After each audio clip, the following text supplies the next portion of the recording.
2020 has been an extraordinary year. Families losing jobs, meaning losing their access to healthcare or even housing.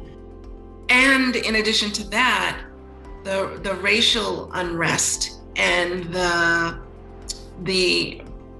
just acute awareness of the inequity. 2020 was a year unlike any other, one that challenged our community partners like nothing ever had before.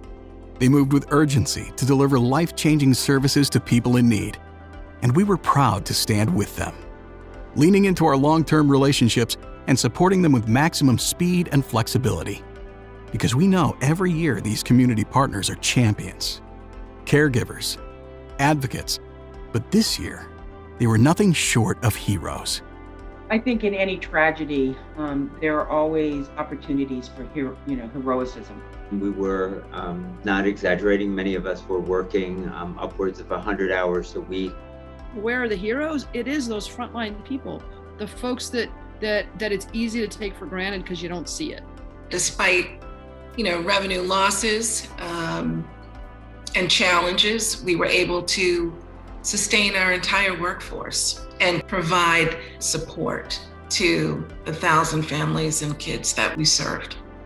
During these unprecedented challenges, Liberty's philanthropy remained focused on empowering individuals who are experiencing homelessness, advancing access for people with disabilities, and expanding educational opportunities for underserved students. Putting people first, we increased our corporate giving by millions and streamlined our grant process to get help faster to people in need.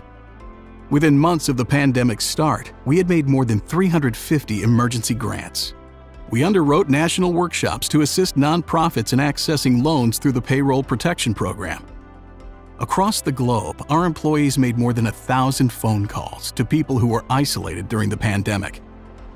And during our nation's racial awakening, we continued our long-standing commitment to racial justice and equity, making special grants and launching an employee match campaign that resulted in record-breaking giving. At the onset of COVID, we were recipients of a rapid response grant, which allowed us to not have any interruptions in operations. They called us. There was no application. They said, tell us what you're working on. We explained what Common Table was. We gave them our one-pager of what we did, and they gave us a check. It isn't a case of we're making you a gift and now we're done. It's reflective of a strong commitment on initiatives that are jointly ours and Liberty Mutual's. Liberty was able to make those investments because for years they've been listening and learning. Improving lives, changing lives, sometimes saving lives. This year and every year, for all that they do, we thank our heroes.